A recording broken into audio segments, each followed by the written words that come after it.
I was having this conversation the other day with my family about code of honors, Hmm. and we got 7 kids. I know you have a lot of kids as well, about 13, right? 6 and a grandbaby. That's it. That's it. You're a grandpa, man. So we were having this discussion with our family around the kitchen table about family code of honors and what that meant for our family Hmm. and how that can be passed down through generations to our grandkids and kids. And it really it was very interesting to see how my kids responded to it and what it actually meant to them, because the code of honor isn't just, especially having kids my age, or my not my age, At my your age. at my kids' Yeah. age. My kids have a buy-in into helping us create the code of honor for our family, Hmm. because that's something that they had a say in and they can pass down to their family. So when we're talking about code of honor, is have you sat with your kids and discussed code of honor and what it means to them that they can live by? Yeah, we have it. My boys are 11 years old. My girls are 7, and our oldest is 26. And we sat them down a couple weeks ago, and I wrote up a whole honor code for our family. Nice. So we wrote a mission statement, a vision statement, and our core pillars and a code of honor.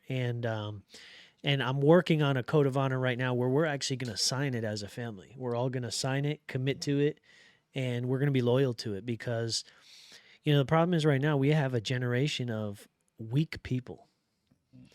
And I think the weakness comes from uh, you know, weakness comes from good times, right? There's an old Yep. saying. It's kind of what does PBD say?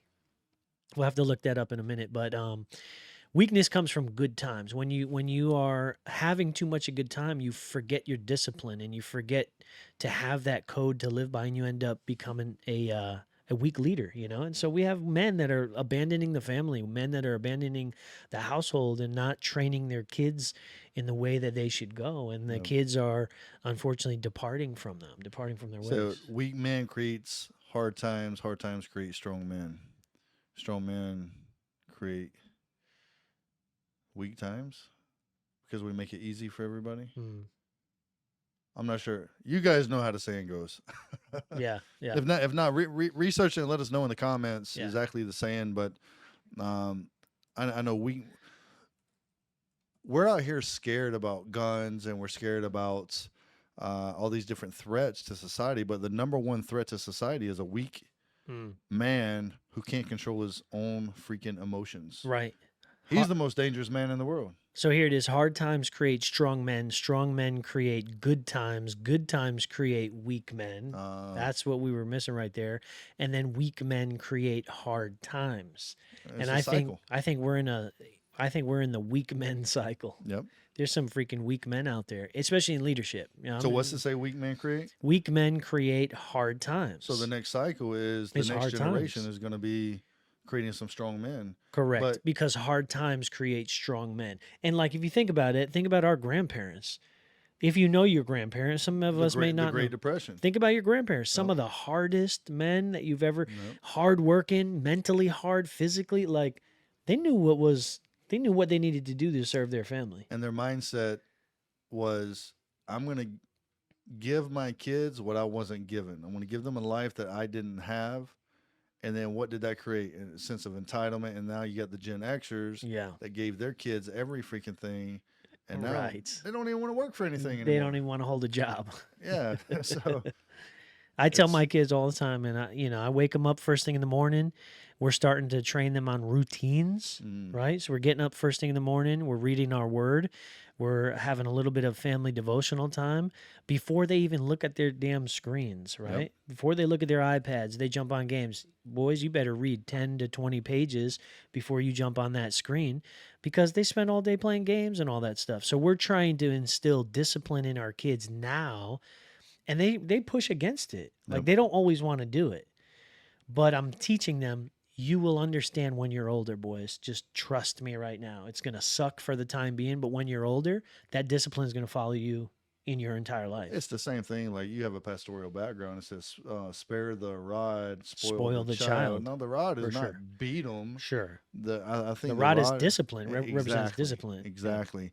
And as you raise up your kids in the Word in life, they will not stray from it because you Correct. taught them correctly. It wasn't like an overbearing type of extremist. You're gonna do this. Right. I think they'll kind of rebel against that. Sure. But if you teach them the right way to go about things, it's never going to leave them because it's a habit and it's what they revert back to. Yeah.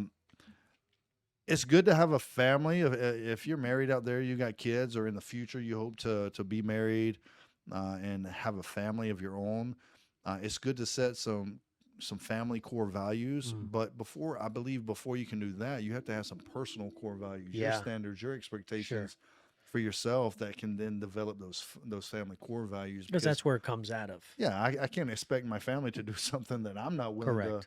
to uphold that standard. Correct. And I know you did a training on this to about 250 agents here in the Dallas office, local to us, on creating personal core values. Yeah, And we're going to go over some of those Yeah. today to help you guys that are watching on how you can create your personal honor code, your personal core values, so you can start creating that ripple effect in your family. That way you start build a strong family that's not influenced by outside forces, that's not influenced by the thoughts and opinions or dictatorship of a government or whatever. Those values are embedded into your mind and you can't get away from it because that's who you are. Yeah, and sometimes we need a roadmap. Sometimes we need that map to follow, that guideline, that guidance to follow, And so this would be a good episode for you to, hey, take what we give you, add on to it if you want, but implement it into your life. And maybe I'll just even create a PDF and drop it in the description of the YouTube channel so that you can print off a PDF and have it available to maybe use for your family or your kids. We'll make those resources available. Yeah, absolutely. It's just creating an honor code it's like, for example, in the military we had Army doctrine, okay, Army regulations.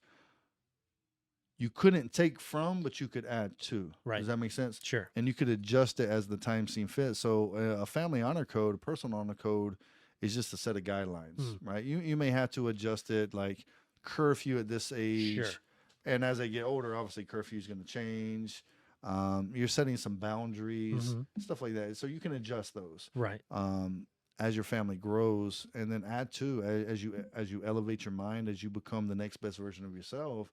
You may have higher standards in the future. Sure. You can adjust that family's. And I think that's true because as you grow, your standards are going to grow with you, right? So your standards will definitely 100%. absolutely change. So let's get into it. Let's look at number 1. I think we're going to do, I think it's 13 or 14. So number 1 is going to be make all decisions with the core foundation of integrity. Integrity is big in my house. We teach the kids that you better be doing what's right, even if the doors are closed, if you're behind closed doors and nobody's watching. And so they know, they're like at the point where they're 11, 12 years old, preteens, where they're behind the doors and they do something wrong. They feel so like heavy about it that they have to let us know that, hey, this is what I did. I said, I acted this way, Sure. right? Because we're trying to instill that integrity inside of them. Well, that's like Jocko says, extreme ownership. Like, hey, I messed up. I have to verbally say it to take extreme ownership of what I just messed 100%. up on. And then if there's a consequence, whatever lesson they learn from that consequence, they got to come back and say, I messed up on this. Because if they just say, I'm sorry, what are you sorry for? Sorry for? And then they say something and you're like, you don't even know what you're sorry for, man. It's happened too You don't many know times. where you messed up, right? Happened too many So times. with that being said, is you mentioned something that really stood out and it hit a lot of people. It was like Murphy's Law with some baby powder, smacked them across the face. And it said when emotions are high, intelligence is low. And that hurt a lot of people because that was big. if you're watching this right now, I'm sure you know somebody that's close to you, somebody maybe on social media, somebody in your family, that when they're pressed against, like when pressure is pressed against them and anxiety goes up, they just lose it and they can't control their own emotions. That means their intelligence for that situation is very low, and they need some mental toughness. Yeah. You make hasty decisions when your emotions are super high, right? And we've all probably done that in our entire life, right? We've done Sure. that a few times. When your emotions are going, you're not going to make the best decision because you're not clear up here, right? It's like when you have like adrenaline going, you don't know necessarily what you're even doing. You're just doing what you instinctively feel you have Yeah. to do, right? So The it's a whole problem nother with story. that is we have to learn. We have to make sure as men we learn We from learn. that because our words are so. You ever heard of saying, you know, sticks and stones may break my bones, but whips and chains excite me? No, I'm just playing with that. Sticks and stones may break my bones, But words will never hurt but me. words would never hurt No, me. that's a lie. Words pierce, Yeah. and the problem is when words are said, once this leaves your mouth, you can't take it back. Sure. Yeah. Words are the worst. And if you're high on emotions and you let words sling during an argument or a conversation, yeah, that's how you really feel. of course. It's so we got to be very careful in how we, like you just said, how we process issues, how we Yeah. deal with it. Like for example, I'm the type of person in our marriage, like, hey, let's solve the problem right now. I don't Right. want to deal with it 6 hours from now. Right. Let's solve it right now. Right She's now. like, nope, give me some time. I'm like, nope, let's do it right now. Yeah. And we have to learn how to process that. Okay, we're going to give each other this amount of time, and this Sure. is where the honor code comes in. Yeah. We have an argument, we're going to give ourselves this amount of time, and then we'll come back and reconvene and see if Sure. we're ready to talk Sure. about it. Emotions are lower, not higher, and we don't say the wrong thing. Yeah. Yeah. So Here's a good scripture to follow with that first honor code.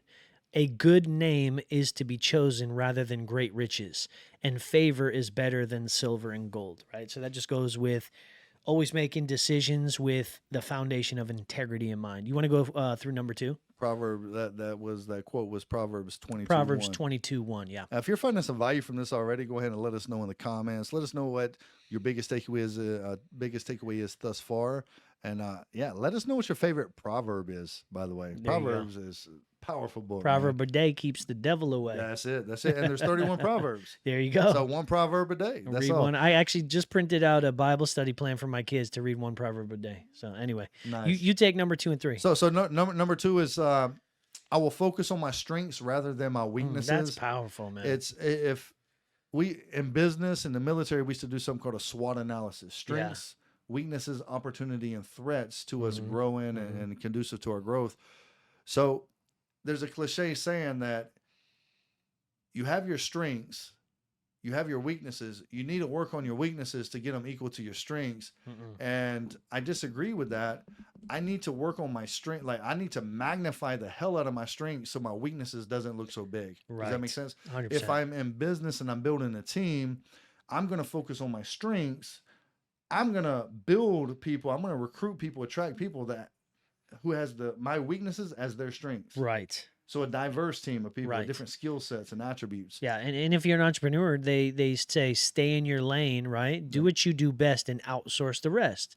Yep. Right? Focus on your focus on your strengths and then hire people that are better at you in those weaknesses. That's it. Yeah, I love it. I love It's, it. Man. that way you're not too spread out. Yeah. Yeah. Number 3, face my fears and not be afraid of taking risk.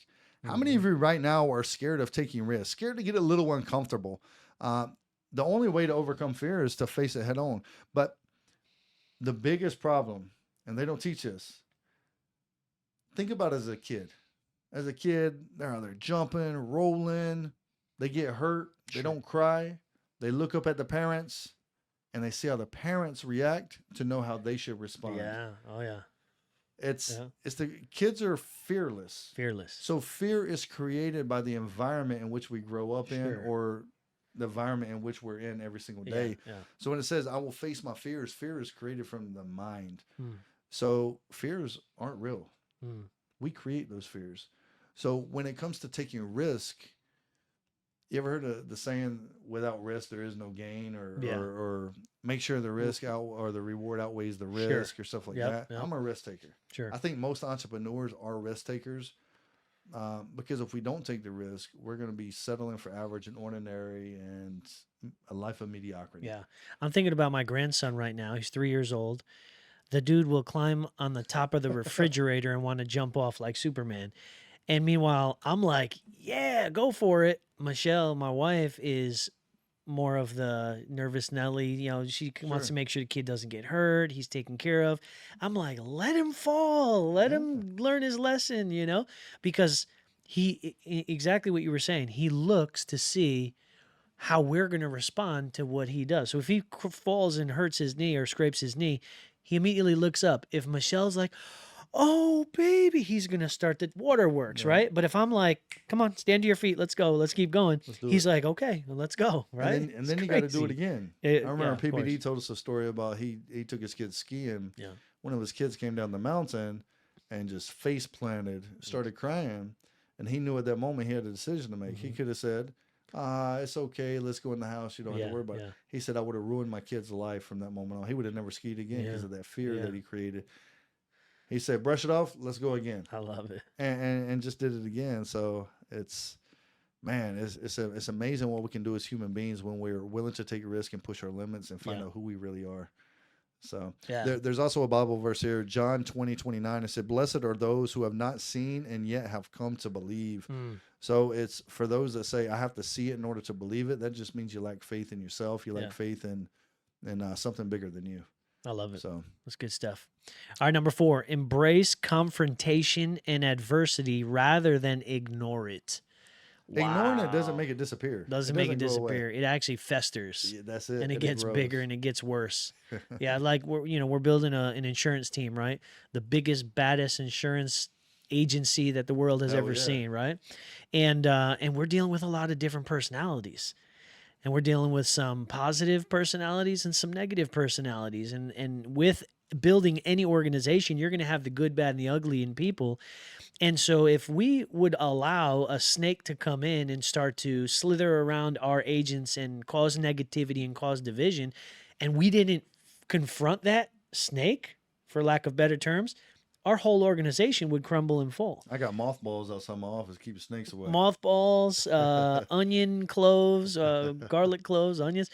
And it just goes back to, what was that book? Conversations. Crucial Crucial Conversations, Conversations is about dealing head on with and having certain conversations that normally you'd feel uncomfortable having, but doing it now and just getting it over with. So embracing confrontation and adversity rather than ignoring it. That's a big one for most people. And it's going to be a little uncomfortable when you begin Sure. to face those crucial conversations, those adversities that Yeah. you're facing in your life. Yeah. But each time you face the adversity and you learn how to bounce back head on, Yeah. you're growing as a person. You grow every single time you do it. And you're gonna look back and be like, "Man, I'm so glad I made that decision Yeah. to face it head on instead of try to hide it, finagle my way around it, sugarcoat things." People want to know, like, they want to know the truth. Yeah. Like everything is sugarcoated nowadays. Not everybody likes confrontation. I would rather not have confrontation. But if I know it's going to be a situation where I'm going to grow, the person's going to grow, the organization is going to grow, that's a necessary conversation to have. Well, I don't think just addressing the conversation head on where there's a problem or something, I don't think that's going to be when I hear the word conversation, my word association with that is somebody losing control. Like it's Confrontation. Negative. Correct. Confrontation. Confrontation. Yeah. Sure. Yeah, that makes sense. I think it's all in who you are and how you process it, how you Right. deal with it. So Yeah, but definitely embrace it. for You know, sure. Learn to embrace it because For you're sure. going to have these crucial conversations with your kids as well, Yes. and you're going to have to know how to. Your kid skipping school, you got to face it, or you're just going to Right. let it continue. Yeah. That's going to grow into something bigger. And when it comes to running a company, you can't be everybody's cheerleader Nope. all at once. You can't be handing out awards for participation in a business. No, that's where the honor code comes in. And I think remember that originally we were talking about we're in that weak place right now. Everybody's getting handed participation awards, and I teach my kids Yep. all the time. You are not going to be first place all the time. You are not going to win the same as your brother. You are not. And so in a business, when it comes to a business, we have to learn to have certain conversations with certain people, raise other people up and reposition other people, and that's just the way it needs to be done. See, winning isn't everything, but wanting to win is. Yeah. Wanting to win doesn't mean you're going to win every time. Mm. But one thing I learned playing sports is you have to learn how to lose.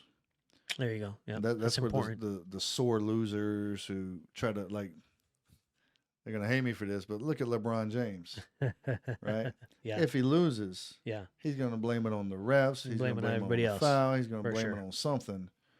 Whereas somebody else, Jordan, Kobe, take extreme ownership of it. They take ownership and say it was my bad. I should have Correct. done something differently. Yep. Yeah, yeah. Absolutely. That's good. What's number 5? Number 5, share my vision with the right people. Mm-hmm. Because I think it's important to share your vision with the right people.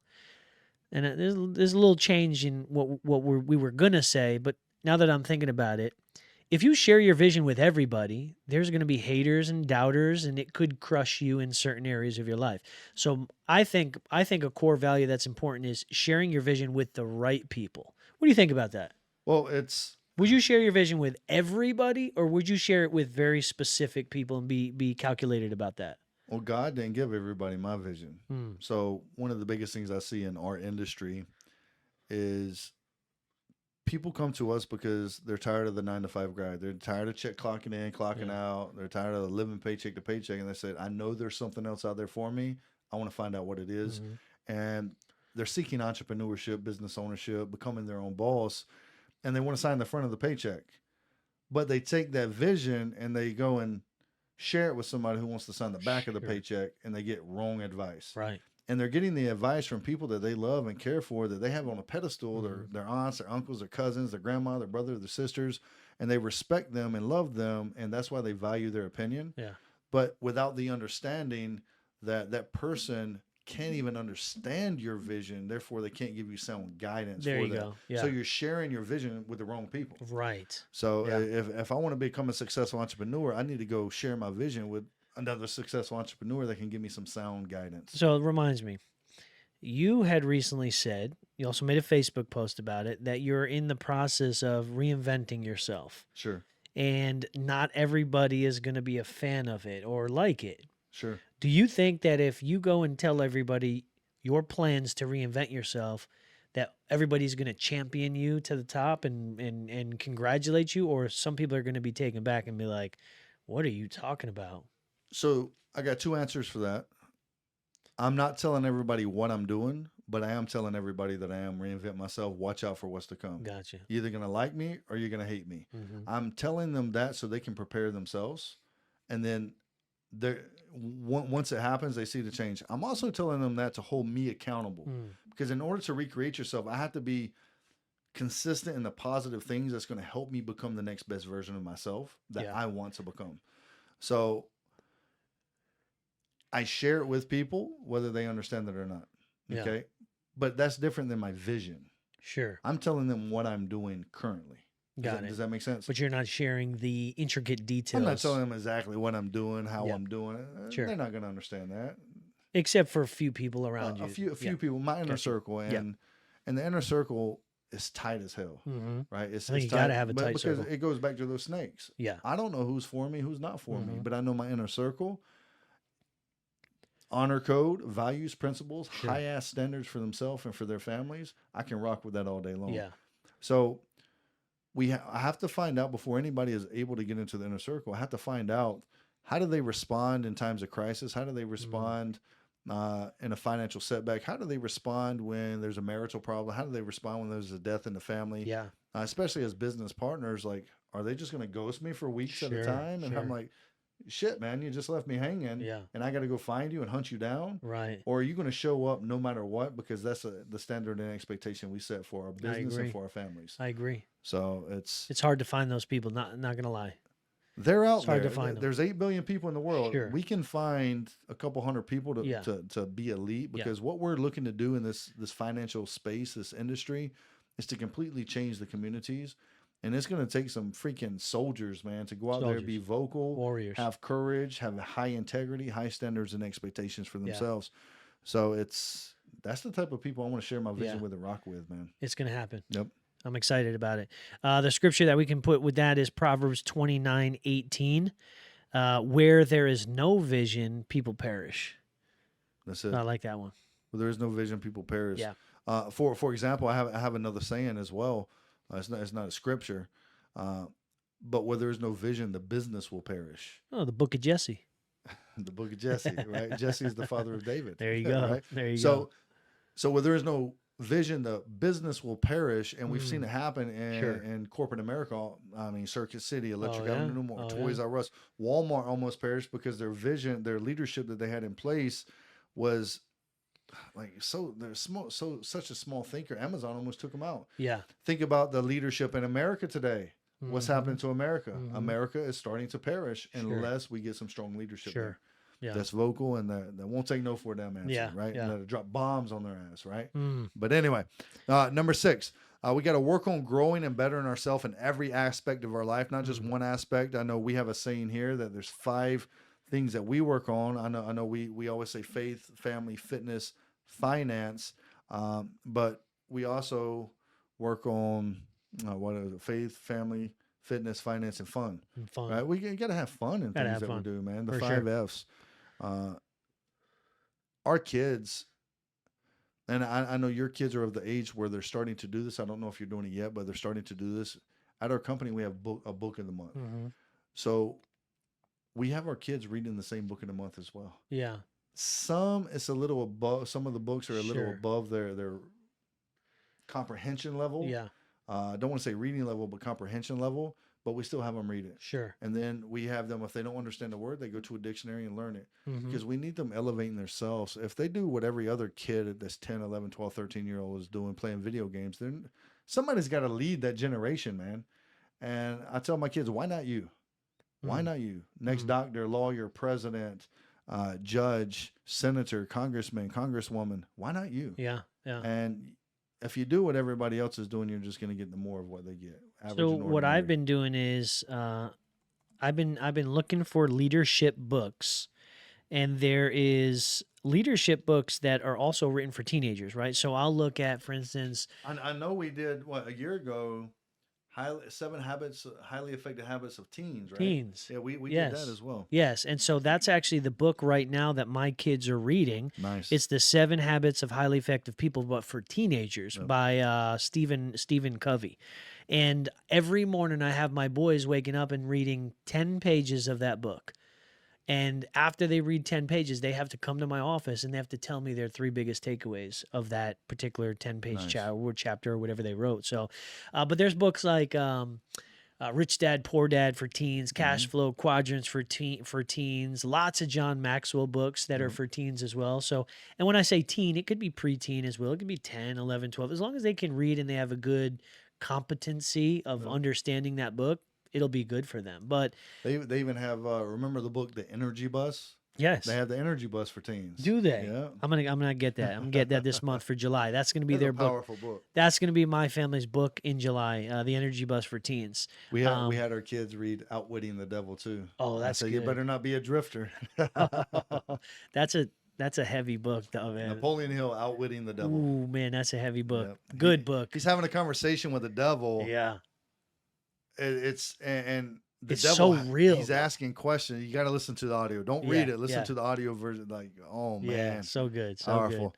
good. So good. Number 7, do it now, not tomorrow, not in a minute, not in an hour, but now. Have a now So mentality. we have to prioritize what's important to us, and I always tell our agents and my kids, they already know. Like, you can use swear words all day. It doesn't offend me, but if sure. you use the word try or the word tomorrow, that's when I'm Yeah. like, nah, bro, you're not serious. Yeah. Like, because if it can be done today, do it today, not tomorrow, because tomorrow's not guaranteed. Sure. There's so many people that said, hey, I'm going to go do this tomorrow, and they didn't make it to tomorrow. No. And No. as a father, as a husband, if I plan something with my kids, just imagine how they would feel if I didn't make it to tomorrow, Yeah. and they knew that we had this plan. Like, And we could have gotten it done earlier, right? yeah, like Hmm.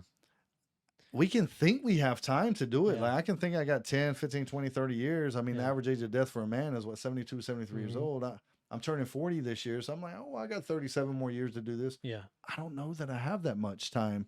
So I got to work my ass off every single day to make sure that if I don't have that much time, that it's still done until completion. Yeah. And that translates a lot to business as well, right? In business, with life insurance specifically, we can't wait. If we have enough information to write an application for a client, we can't wait a week a Correct. month, because God forbid something happens between you sitting there collecting the information and writing the application, you could be held liable for Yep. that. So we can't, got to be careful of being pushing things off. We have to do things now, right? So have a now mentality. I think 100%. that's a good word for people. Good word for people. Here, number 8 is one that I'm not too good at. Um, be very selective with the friends that I make. And what I mean by I'm not too good at that, I'm not good at making friends, man. I'm good. I was I'm good at about to having say, I'm good at having acquaintances, how many friends do you have? but the word friends. So I hear my kids No, and you're too good at it. Maybe you're too guys, good at it. I have 7 kids, so I'm gonna my kids are my entire life, so I'm gonna reference my kids a lot during this podcast Yeah. and through future podcasts. So my kids, like my daughter, should come home. She's like, this was when she was in elementary school. My daughter's 13 now, middle school, 8th grade, so it's kind of different. But Yeah. elementary school, oh, I have my friend. I was like, your friend? They gotta earn that title. Yeah. Like they gotta earn that through experiences. They're Mhm. your acquaintance. Sure. And most of my friendships were forged through experiences. Mhm. Like I'm talking the physical act of war. Yeah. Anytime we were faced with adversities, and then I saw how they reacted and responded, that they had my best interest in mind, and now I can call that Right. gal, my friend. Right. Does that make sense? Yeah. So be very selective of who you call friends and who you let close to you. It's your friends are the ones that, and this is going to get dark here in a moment. Your friends are the ones that can make you or break you. And I was having this conversation with my kids the other night in the military. Guys, do you know that the majority of rapes in America are done by those people closest to them? Wow. People you would have never thought. Sure. And in the military, over 40% of men are raped and they don't even talk about it. Wow. Because it's the people they were playing video games with, but they decided to go out and get drunk, and now they're taking advantage of people that they called friend. Wow, that's wild. So be very selective of who you let close Yeah. to you. I'm telling you, like standards, expectations, Sure. their honor code. You got to know what they stand for. Yeah. You got to know their values, their principles, Mhm. which is what America has gotten away from. Yep.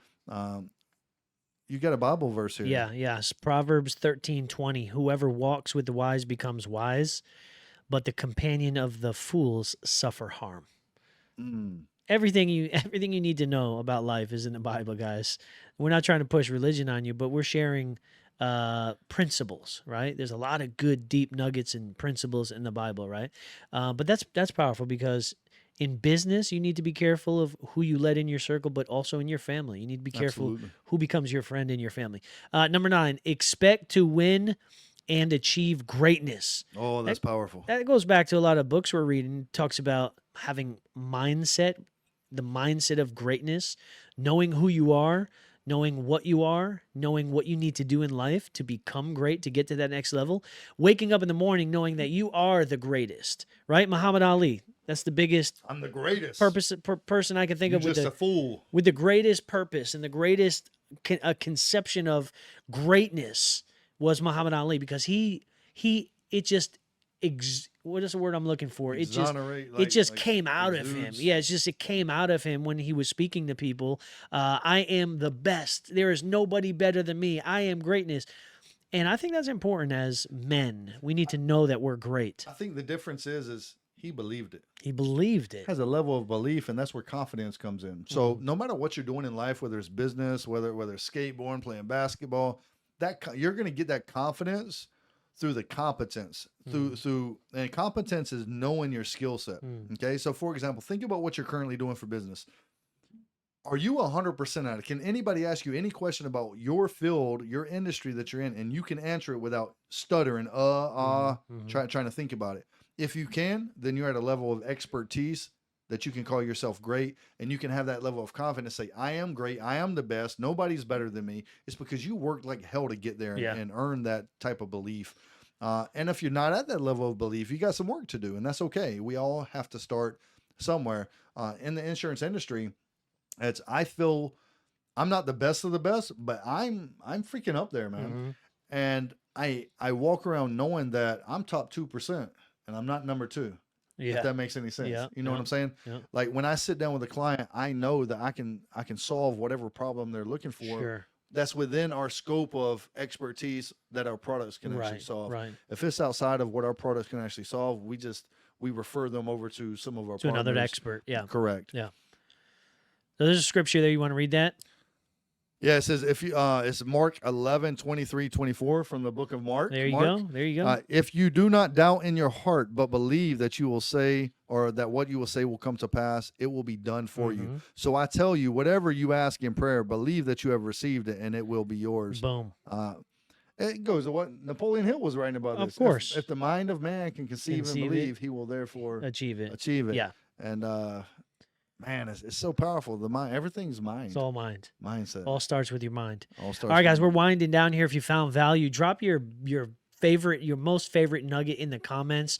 Let's get some activity in the comments. Let us know how we could be more of value to you, but we need that interaction in the comments, guys. We're going to wind down last couple ones here. Number 10, be aligned with a mentor and allow them to empower you. I'm of the belief that every man needs a mentor, no matter where you are in life, and every man needs to be a mentor. Does that make sense? Absolutely. I think even the most introvert person can be a mentor to somebody in one way or another.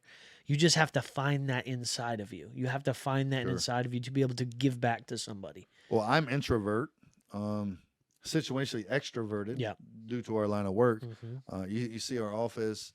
I like dark rooms by myself. Quiet. I love it. Yep. And when I'm around a group of people, it sucks the energy out of me. Sure. But so that's where situationally comes in.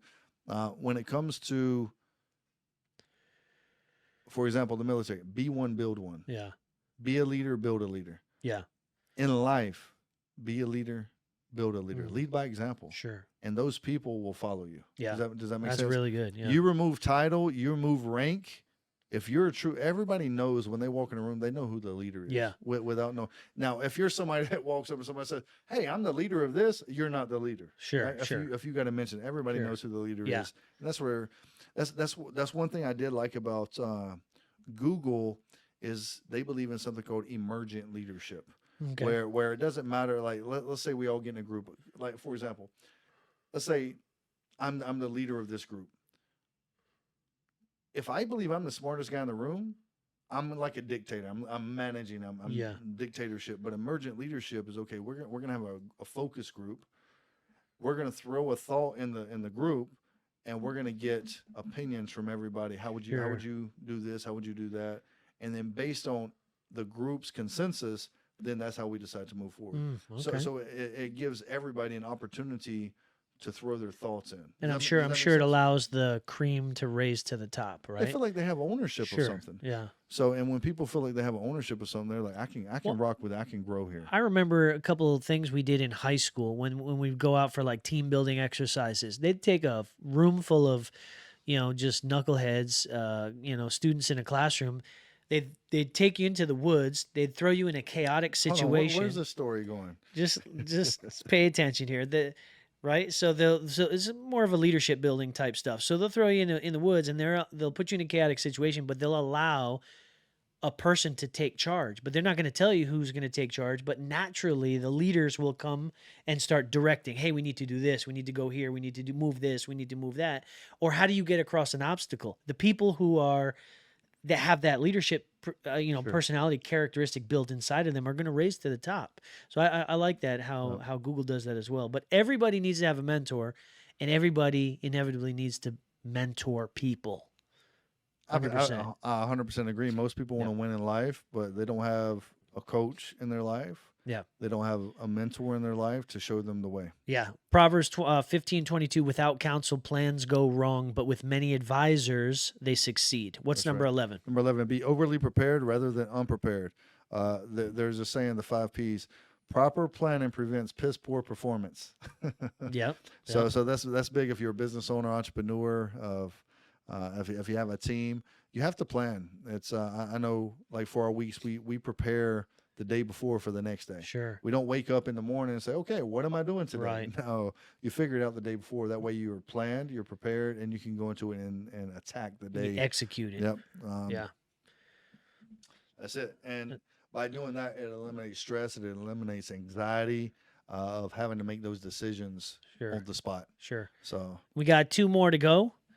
Number 12 is remember to give back to the community and remember where you came from. At all times. At all times. I don't care if you're a billionaire. You need to remember the little people at all times, right? So I never want to get to the place where I'm making so much money and have all these cool things where I cannot relate to the person that I once was, or that person that's, maybe in a place that I once was, right?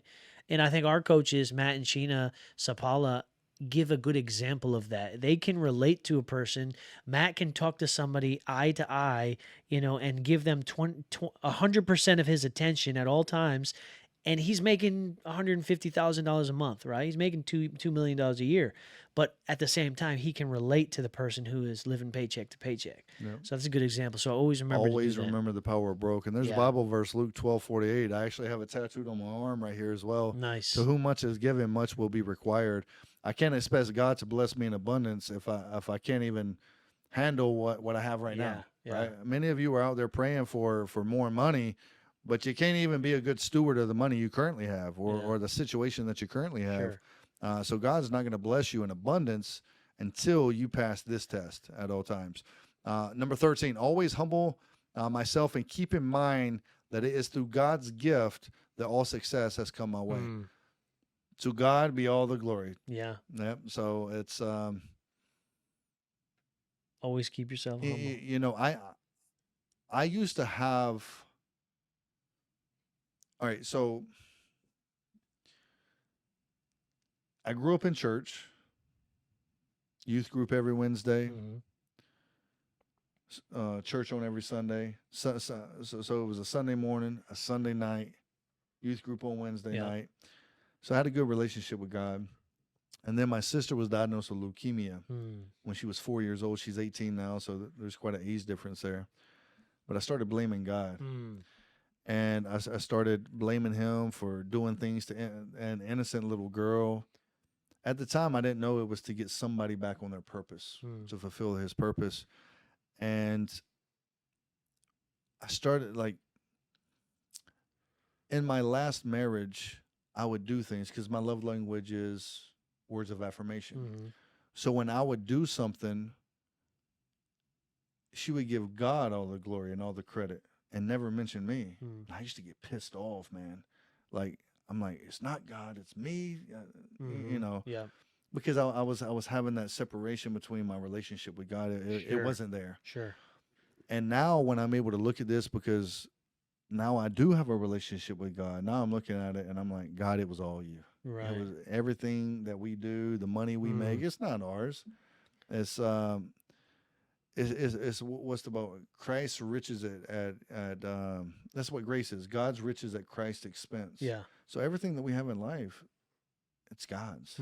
He gave it to us. Yeah. My energy, it's God's. Sure. Right. So we have to remember that and take pride and ego away and give all the glory and credit to God. Yeah. So it's, man, I can't believe I shared that. Uh-huh. So it was some dark times for me, man. Vulnerable opportunity, man. And Proverbs 16:18 says, "Pride goes before destruction." Always. And the downfall of man is pride and ego. Yeah. Yeah.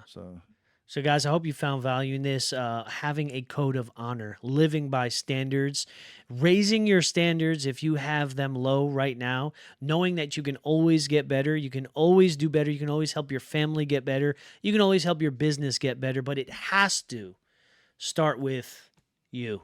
Has to start with you as the man. So I appreciate you guys. If you found value in this podcast, make sure you subscribe. Leave a little note down below. Share this out to as many places on the interwebs as you possibly can. And if we get enough activity in the comment section, maybe we'll do a book giveaway. One of the books we talked about in this podcast episode. So any last words, Coach? You know what? If you're watching this and you're interested in maybe hopping on a Zoom with us to do like a virtual Code of Honor workshop with you to dive a little bit deeper in creating Code of Honors for you, for your family, for your business, for your team, let us know in the comments if we have enough activity and interest, then that's something that we might put together for people, because we want to see, especially for the men of the world out there, we want to see you become vocal. We want to see you become courageous and rise up and empower yourself to become the next best version. Especially if you got families, man, they're the next generation of leaders that are going to be rising up, and we want to make sure strong men that's going to be leading this nation. So let us know about your interest. But with that being said, we're not going to ever ask for any money. We're not going to monetize it. Just, hey, we ask that you share it out. That's your value to us. Yeah. Appreciate you guys. Appreciate you, Coach. Thanks. Appreciate you. All right, man.